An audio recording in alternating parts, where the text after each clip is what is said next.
Salut Théo, Salut Fabienne. merci de venir, enfin, d'accepter ma proposition de faire un témoignage sur l'expérience du Money Club. Ah bah, avec ce que tu m'as apporté, ça me fait plaisir. Merci en tout cas. Alors pour commencer, est-ce que tu pourrais partager en quelques mots euh, avec quoi tu es venu, tes objectifs, etc. et avec quoi tu es reparti? Ok. Alors, mes objectifs de départ, je suis arrivé là avec une vision floue en fait de ce que c'était vraiment l'argent, comment dire, de mon rapport à ça. Je voyais que j'hésitais un peu, je voyais que je me faisais un peu croire que je le maîtrisais.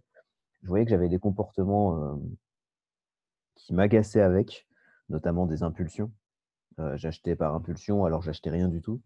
Et en général, j'étais souvent déçu parce que j'achetais, par impulsion et notamment, je me retrouvais facilement à OK, je gagne, si avant je gagnais 600 € par mois, là je gagne 1 000 € par mois et pourtant je mets rien de côté. Je me retrouve à chaque fois à 0 quoi, limite.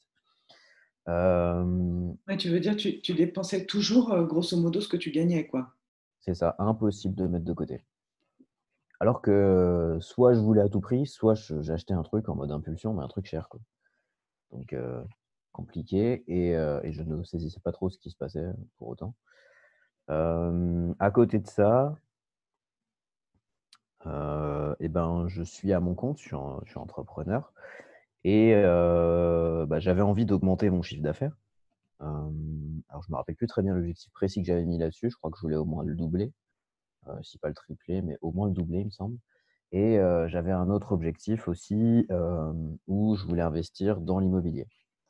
Heu Je me souviens que tu voulais faire péter le plafond de verre. Oui, exactement. Je sentais que je me limitais et qu'il y avait un truc par rapport à ça, effectivement. Je voyais bien que j'avais des limites, clairement, que ce soit en tant qu'entrepreneur comme en tant que, bah, Théo Nelson dans la vie de tous les jours. Et à la fin de tout ça, bah, déjà en termes d'humain, heu, ben, aujourd'hui, je peux dire que je maîtrise carrément mieux mes comptes. J'ai une vision, assez claire de ce que je fais. Hem, comment? Ouais, elle est très claire. Je vois que je commence même à mettre de côté, je vois que les impulsions, ça s'est fortement calmé, parce qu'il m'arrive d'en avoir, mais je les vois venir ou je les identifie ou je peux me poser des bonnes questions pour voir: «OK, mais est-ce que j'ai vraiment envie de ça? Est-ce que c'est le moment? J'en suis où?» Et avec les outils que tu nous avais transmis, dans le groupe, j'ai une visibilité qui est de plus en plus intégrée, dans ma tête, même si les Mm. outils visuels, c'est cool. Mais je suis plus au clair avec: «OK, j'en suis où en ce moment?» Bah, Oui. je vais acheter un truc à 200 balles, bah, je sais qu'en ce moment, grosso merdo, j'ai tant, sur le compte et qu'il y a tant qui peut être alloué à acheter des choses, à faire des folies, appelons ça comme on veut.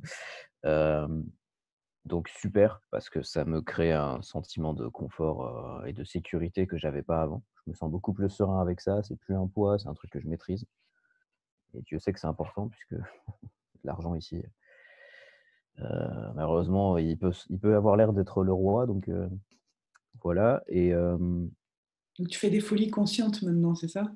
exact. Ouais, vu que je suis joueur, oui, on peut appeler ça des folies conscientes, oui. Ensuite, en tant qu'entrepreneur, bah, mon CA a doublé, tout simplement puisque j'étais de 1 200 à 1 500 par mois et maintenant, bah, je suis de 2 400 à 3 000. J'ai même fait 3 400 sur un mois, ce qui auparavant m'aurait fait péter la tête si j'avais toujours un plafond de verre parce que je me serais dit: «Quoi? Mais c'est impossible, oh mon Dieu!» D'ailleurs, je l'aurais même pas atteint ce chiffre, hein, on va pas se mentir. Hem, donc voilà et c'est pas prêt de s'arrêter puisque, bah, je commence à avoir une vision de: «OK, ben, comment je pourrais l'augmenter et pourquoi surtout?» Retenir ce pourquoi. C'est pourquoi, oui. Heu Et à côté de ça, le côté investissement, c'est un côté que en fait, bah, je me suis rendu compte que pendant notre accompagnement, je me suis pas intéressé à ça, et j'ai réalisé qu'en fait, c'était une fausse envie pour l'instant. C'était plus un effet de mode, un truc du «on fait tous ça, c'est la sécurité et tout» et en fait, avec ce qu'on a fait dans l'accompagnement, ben, je me suis senti j'ai créé une sécurité, qui fait que je n'ai plus besoin en ce moment, maintenant, de me dire: «Oh là là, il faut à tout prix que je regarde de l'immobilier, que j'investisse et tout». Bah non, j'ai pas les fonds pour ça, mais c'est OK en fait, parce que j'ai pas réellement envie maintenant. Ça va venir et je le ferai en temps et en heure et avec ce que tu nous as fourni comme outil, bah, j'ai de quoi, au moment où je m'y intéresserai, j'ai de quoi en fait, saisir, comment m'y prendre, quoi. Mmh. Cet Mmh. objectif a disparu. Il sera peut-être plus tard, hein, enfin sûrement plus tard, mais c'est pas chaque chose en son temps, quoi. Je suis bien comme ça maintenant. Ouais. Tu as identifié finalement que cette envie d'investir, ça répondait à un besoin de sécurité et tu as trouvé la sécurité à l'intérieur. Tu sais qu'il faut investir, tu le feras peut-être un jour, mais c'est pas le bon moment en ce moment. Donc en fait, tu es passé à quelque chose de plus aligné avec toi et plus pragmatique, rationnel aussi.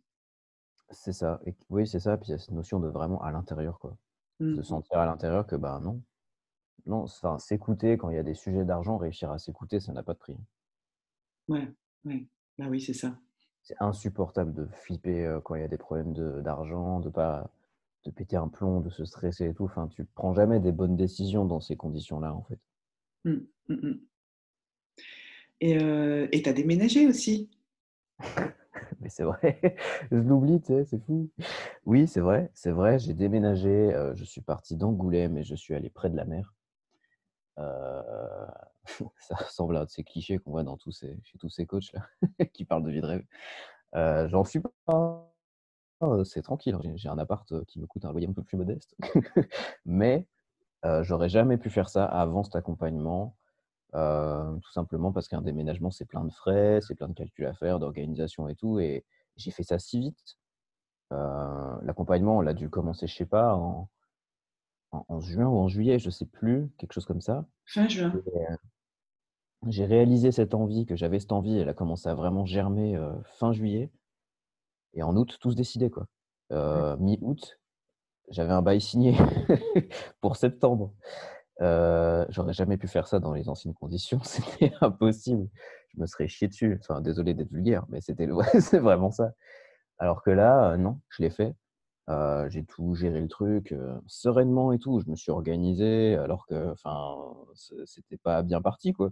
Je signais pour un truc pour dans un mois, fallait que je vende mes meubles, fallait que je me débarrasse de trucs, fallait que je fasse des cartons dans un temps record, fallait que je m'organise avec mon coloc, j'avais pas de truc pour, me faire amener mes cartons, enfin, la totale. Bah non, j'ai tout fait, tout s'est très bien passé, je suis là près de la mer et je suis très bien, quoi. Super.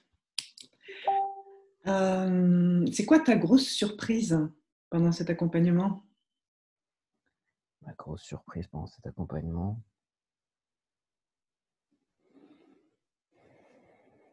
je pense que j'en ai eu plusieurs. Avec du recul, j'en ai eu plusieurs. Hem, Ma grosse surprise, je pense ce qui me touche le plus là aujourd'hui, c'est de voir à quel point ça a de l'impact ailleurs. Mmh. Au début, je suis arrivé là en mode: «Bah, je vais apprendre des trucs, c'est cool et je gérerai mieux mon argent» et heu et je pense qu'on arrive tous avec ce genre d'objectif, hein, clairement et c'est Ah oui. normal. Puis tu vois l'impact que ça a dans ta vie, en fait. Tu vois ce que ça bouge chez toi? Enfin, je peux pas dire que je sors de là juste avec: «Oui, je sais gérer mes comptes, je pourrais devenir trésorier ou comptable ou quoi». Non, heu, c'est fou, en fait. Enfin, moi, quand je parlais de cette sécurité intérieure, elle vient aussi de ça, quoi Mmh. et ça me génère de la sécurité dans tous mes domaines de vie. Enfin, je suis tellement plus serein au fond, heu et ça me rend plus proche de moi parce que je pense que je suis comme ça naturellement de base, Ouais. mais il fallait que je débug, ça, ce côté, argent, finance pour aller atteindre ça encore plus profondément. Je pense que je suis quelqu'un avec un calme très profond intérieur, mais que si je dégage pas ce genre de truc, j'y ai pas accès Mmh mh. et ça m'y a donné accès, ça m'a fait voir plein de choses, ça m'a fait voir ma valeur, la valeur que je m'accorde, hem, hem, même dans mes relations, en fait. Cette notion de transaction cachée, on est en relation, que ce soit avec l'argent ou avec tout, en fait, on est en relation avec tout. Enfin, il y a tellement de choses que tu nous as appris il y avait pas que du coaching, quoi, il y avait de transmission de savoir. Quand tu intègres ces choses, tu vois à quel point il y a plein de choses qui peuvent bouger. Et enfin, waouh, enfin, c'est surprenant en fait de voir à quel point ça, ce truc-là, l'argent, enfin, 6 lettres, tant de conséquences quoi, dans ta vie, c'est dingue. Ouais, de toute façon, c'est le lien entre les gens. Donc, c'est aussi le lien à mes besoins, le lien, ma façon de manifester ça auprès des autres, le lien Mm, avec le monde. Enfin, c'est... Merci, c'est c'est ça. chouette. C'est beau ta façon de le dire. Euh, L'outil qui t'a bluffé? L'outil qui m'a bluffé.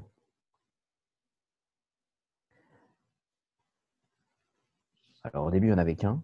Alors je suis désolé, encore une fois, je suis nul pour retenir les noms, mais nul. Mais tu nous l'as donné au début. C'était celui qui permettait de mieux gérer ses comptes, de pouvoir mettre toutes nos dépenses. Le tableau Euh, de pilotage? voilà, c'est ça, le tableau de pilotage qui nous permettait de mettre toutes nos dépenses, tout ce qu'on gagnait, créer aussi les comptes en plus, genre si on veut épargner ou mettre de côté pour des projets, des choses comme ça. Il y avait toutes ces données. Alors, au début, j'ai eu du mal à m'y mettre. C'est pas évident de tout mettre en place, puis ça demande aussi d'aller regarder vraiment ce qu'on gagne et ce qu'on a et tout. Mais j'ai bien vu que petit à petit, ça m'a grave aidé au niveau mental, hein, parce qu'on peut pas s'empêcher d'essayer de contrôler ça. Euh, euh, Ça m'a grave aidé et ça m'a fait intégrer en fait, bah ok, je dépense tant là-dedans, je dépense tant là-dedans. En vrai, j'ai envie de faire tel ou tel projet, voilà la somme que ça représente, à quel moment c'est accessible ou pas. Et vu que j'étais entrepreneur et non pas salarié, bah, de me dire, ok, donc il faut que je génère un chiffre d'affaires égal à temps pour pouvoir faire ça, ça, ça, ça, ça. Ce qui fait que je suis passé de, ok, je veux avoir le contrôle à, ok, je veux avoir la maîtrise. Et ça, c'est pas pareil. C'est pas Mhm. pareil du tout. Parce que le contrôle, ouais, tu t'angoisses, tu te butes tout seul, tu te fais des frayeurs, tu vis pas honnêtement. Enfin, perso, je vivais pas comme ça. Alors que quand tu parles de maîtrise, bah, c'est totalement différent. Les chiffres sont là, ils mentent pas, ils sont présents et bah, quand ils sont là, tu joues avec, tu jongles avec, tu dis ok, bah, je fais ci, je fais ça, je fais ci, je fais ça. Donc tu rebondis sans cesse. Et ça, c'était bluffant pour moi. Et le deuxième, que je n'ai pas encore vraiment utilisé, c'est celui que tu nous as partagé ensuite par rapport à l'entrepreneuriat pour le business. Qui permet de mesurer le chiffre d'affaires généré par telle offre, etc. Et de gagner Ah, en ouais, ouais. visibilité, tu sais. Ça, c'est la super feuille d'Alex Chaperon. C'est la Voilà, c'est ça. super feuille de calcul d'Alex Chaperon. Ça, faut que je m'entraîne dessus. Mais ça, c'est un très bon outil. Et je vois bien que j'en ai besoin maintenant. Ça me fait évoluer même en tant qu'entrepreneur, quoi. Avant, j'étais Ouais. bébé entrepreneur. Je regarde ce que je gagne tel mois. Youhou, je gagne 2000 € ce mois-ci. Quel bonheur. Mais bon, dans ta vie d'entrepreneur, si tu vis comme ça, il y a un moment où tu vas te prendre les murs. Donc, Oui, puis c'est réactif plutôt que d'être proactif, puisque ce mot-là c'est est à ça. la mode, mais t'es tout le temps en réaction plutôt que d'être dans la maîtrise, l'anticipation, etc. C'est ça. Ouais. Mm, Et je peux pas me projeter dans des projets futurs pour ma propre entreprise, du coup. mm, mm. Est-ce que tu pourrais dire quelque chose sur le bénéfice de faire le coaching en groupe? Carrément. Carrément. Pour moi, le gros bénéfice là-dedans, euh, c'est que l'argent en soi, c'est un sujet tabou. On va pas se mentir. Dès qu'on parle d'argent, il suffit de voir la tête de certains. Il n'y a pas si longtemps, je partageais un post où j'étais très content d'avoir généré 3 400 € de chiffre d'affaires. Oh, mais les réactions, mais ça m'a fané. Mais les gens, comment ils prennent le truc? Oh là là, tu devrais pas en parler. Mais enfin, j'ai failli être vulgaire, mais franchement, allez vous laver. Je sais pas. Faites un truc, mais foutez-moi la paix. Ça me fait chier. On a vraiment des tabous là-dessus et le faire en groupe, ça aide. Ça aide à en parler parce qu'on est entre personnes qui ont décidé de regarder ça. Ça nous permet de voir qu'on a tous des façons différentes d'être bloqués par ça. Et c'est hyper enrichissant en fait de voir les blocages que ça génère chez d'autres. Euh, Ça nous aide à reconnaître, ok, j'ai un problème avec ça. Enfin, il y a un truc à gérer avec ça en tout cas. Et c'est pas une honte. On est plusieurs, là, on était 6, on est plusieurs à avoir des soucis avec ça. Bah, ok, on en parle. En plus, c'est intéressant de voir comment ça bloque chez les autres. Ça pourrait nous arriver. Ça nous aide aussi à voir ce que ça pourrait Mm, nous faire. mm, Euh, et voir tout le monde évoluer avec ça, c'est hyper. Ouais, il y a l'énergie de groupe, ça donne, ça permet d'avancer, d'évoluer plus vite, je pense.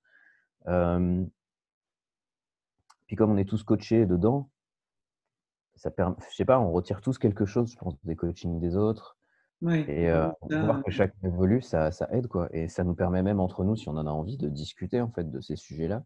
mmh mh, Franchement, pouvoir parler d'argent comme ça fait du bien, quoi. ouais. C'est pas un sujet si monstrueux, enfin, N non, puis c'est un sujet qu'on partage tous, en plus. c'est ça, on est tous confrontés à ça, quoi. Enfin, c'est un des trucs les plus communs, en fait. Ouais. Hem, qu'est-ce qui, bon, parce qu'en fait, c'est une formule, une proposition, une offre que je fais en direction essentiellement des accompagnants, coachs, thérapeutes, consultants, et cetera. Et pour les artistes ou les créateurs d'entreprises, à haute valeur ajoutée, éthique, mais surtout vers les accompagnants. Pour toi, pourquoi c'est particulièrement important pour un accompagnant Mmh. de faire un travail sur l'argent? Hem, OK. C'est particulièrement important dans ce domaine parce que, comment? Heu, il y a une croyance assez incroyable que, quand tu accompagnes, quand tu fais des choses pour faire le bien avec les autres, bah, c'est honteux de demander de l'argent. Genre, Ouais, c'est pas bien, en fait, de demander l'argent quand tu rends service. Heu, Ça commence très mal. En plus, c'est souvent une passion. On aide les autres parce que, voilà, c'est un kiff, ça nous motive, ça nous anime, et pareil, gagner de l'argent grâce à une passion, ah bah, c'est, oh là là, dis donc, tu as pas honte, quoi. Non seulement tu kiffes, mais en plus tu gagnes de l'argent avec, mais remets-toi en question, quoi. Ça, et c'est assez incroyable, ce qui fait que je pense que la plupart, enfin, une grosse majorité des accompagnants est confrontée à ça déjà. Ce qui fait qu'on a un niveau de vision de notre propre valeur qui commence très bas. En général, j'entends. Je j'ai pas la sainte parole, mais en tout cas, moi, c'est ce que j'ai vécu. Et tu donnes et tu donnes et tu donnes et tu vends à des prix où tu ne vis pas. Ou alors, il faut que tu fasses, je sais pas, à un moment, je faisais 50 € la séance, bah, pour toucher un SMIC, franchement, je vendais mon âme, quoi. Ça faisait, mmh, plus de 50 séances, de coaching par mois. Enfin, c'est impossible, en fait, ton cerveau, il explose. Enfin, c'est juste impossible. Ou si, mais tu burn out, quoi. Super. Hem, Ça aide vraiment à remettre ta valeur, en fait, en avant. Ça t'aide à revoir, ce que tu vaux, en fait, ce que tu apportes. Hem, je veux dire, tu remets pas en question quand un boulanger kiffe faire des baguettes, bah, tu lui achètes quand même, en fait. Bah, là, c'est pareil. Sauf que la transformation qu'une baguette apporte, c'est pas la même que ce qu'on fait. Donc forcément, c'est pas le même prix. Mais c'est important aussi, hein? ah bah, c'est clair. C'est quand même très satisfaisant de manger de la baguette, on va pas se mentir. Pardon les boulangers, me flinguez pas. Heu, mais c'est hyper important pour moi parce qu'on a une vision de la valeur de l'argent qui est assez incroyable dans ce milieu. En plus, on peut vite être traité de: «Mais, comment osez-vous demander des telles sommes, blablabla». Les gens voient pas ce qu'il y a derrière. Bah, c'est notre premier devoir, je pense, notre premier travail de saisir ce qu'il y a derrière, en fait, Mmh mh. et d'évoluer avec ça. Reconnaître sa propre valeur, c'est hyper important, surtout dans ce domaine, en tout cas quand tu es éthique. Et pour mettre des prix qui te correspondent, qui te permettent d'en vivre, quoi. Mmh. Moi, je mettais mes prix, à partir de moi. Je mettais mes prix, enfin, je vois bien que je discutais avec les personnes, je voyais combien elles étaient prêtes à mettre. Alors honnêtement, je m'en suis pas si mal sorti, mais je vois bien à quel point c'est déconnant, en fait. Maintenant j'ai des prix définis et grâce à ce qu'on a fait ensemble, ben, je vois de combien j'ai besoin pour vivre, en fait. Ce qui fait que j'ai des prix minimums et que je peux augmenter en fonction de, bah, de projets à venir, et cetera. Heu Ouais, c'est ça. Enfin, c'est vraiment cette histoire de, bah, à quel prix je mets mes offres, quelle valeur j'apporte, et à partir de moi, pas à partir de l'extérieur, quoi. Mmh mh. C'est arrêter de voir que genre l'accompagnement, bah, c'est pas bien de vouloir de l'argent dedans. Bah si, Ouais, bah oui. ça coûte, putain, ça coûte combien une formation de coaching? Ça coûte combien se former? Ça coûte combien le temps que tu passes avec les gens? Ça coûte quoi les transformations que tu leur apportes, quoi? Ça a quelle valeur? C'est ça. Mmh Ça mh. vaut quoi, en fait? Enfin, non, c'est pas ça vaut pas 50 €. Désolé les gars, enfin désolé, heureusement, en fait. Ouais. OK. Hem, Qu'est-ce que tu as goûté le plus puisque toi tu es professionnel aussi, qu'est-ce que tu as goûté le plus dans ma façon d'accompagner? Qu'est-ce que j'ai goûté le plus? Dans le sens, qu'est-ce que j'ai le plus apprécié? Ouais, Ok. Hmm. Alors, il y a deux choses particulièrement. Il y a les apports que tu nous faisais qui étaient assez. Parce que c'était pas que du coaching, c'était aussi une histoire de s'éduquer à l'argent, quoi. Il y a pas de honte à appeler ça de l'éducation. Euh, des apports très assez directs, assez concrets, précis et qui font que même si tu n'es pas concerné par tous les sujets apportés au moment des apports, ça reste quelque chose d'hyper important qui fait que quand il sera confronté, tu auras des billes ou juste pour ta culture générale sur ce sujet, tu sais ces choses-là et tu en ressors quand même grandi. Je suis sûr qu'il y a des choses au niveau inconscient qui ça m'a quand même apporté, quoi. Et à côté de ça, j'appréciais le coaching parce que tu allais creuser avec nous sur ces sujets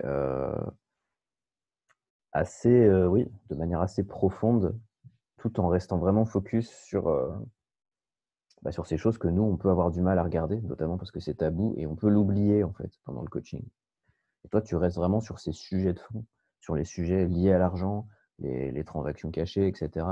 Et c'était précieux pour moi, puisque vraiment, c'est tellement intégré en fait en nous que c'est tabou tout ça, que c'est difficile de le regarder, encore plus en tant qu'accompagnant, quoi. Quand il y a le sujet de l'argent, il y a comme une honte en fait qui se met toute seule. Et la façon dont tu viens creuser dedans, elle est tellement à la fois bienveillante mais ferme, parce qu'on va quand même voir, mais en douceur, mais avec fermeté, parce qu'on y va, point. C'était hyper appréciable, ouais. C'est vraiment un des trucs qui, pour moi, permettent vraiment de bouger, quoi. super. Voilà, trois mots, trois mots pour décrire l'expérience. Et après ça, je t'embête plus. Putain, demande 3 mots à une personne, un des plus grands parleurs de France, quoi. Euh, 3 mots. 3 mots, 3 mots, 3 mots. Alors, je dirais impact, je resterai sur ce mot-là. Impact, déjà. Transformateur.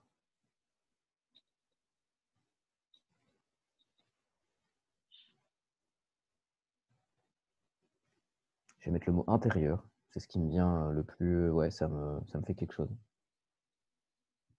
Impact, transformateur, intérieur. Super. Merci Théo. Avec grand plaisir. Est-ce que tu serais OK pour nous dire où est-ce qu'on peut te retrouver? Qu'est-ce que tu fais? C'est très gentil de proposer ça. Euh, alors, pour l'instant, on peut me retrouver sur mon profil perso, Théo Nelson, puisque je suis coach et consultant en communication. Euh, Moi, j'aime la communication authentique et c'est ce que j'apporte dans les business avec lesquels je travaille. Et pour l'instant, je travaille aussi, j'ai intégré une boîte qui s'appelle MP Émergence. Et vous pouvez voir ce qu'on fait sur le groupe La Vente éthique et authentique, puisqu'on enseigne aux gens la vente, aux entrepreneurs. On ouvre bientôt une école aussi pour former les accompagnants à l'émergence et avoir d'autres choix que juste être coach, en fait. Vous pouvez être d'autres choses, les gars. Il y a tellement d'options. Vous n'avez pas idée. Et dans ce on, il faut dire quand même que c'est Mélanie Potiron. Ah, bien sûr, j'allais la nommer. Attends. Tiens, à ma vie. La patronne, c'est Mélanie Potiron. Il y a aussi Sophie Poster et cette chère Vanessa, très forte en stratégie, mais des stratégies qui viennent de l'intérieur, pas juste du copier-coller, du marketing qu'on voit partout. Super. Eh bien, merci Théo Nelson et à très bientôt. À très bientôt, Fabienne. Merci à toi. Ciao. Ciao.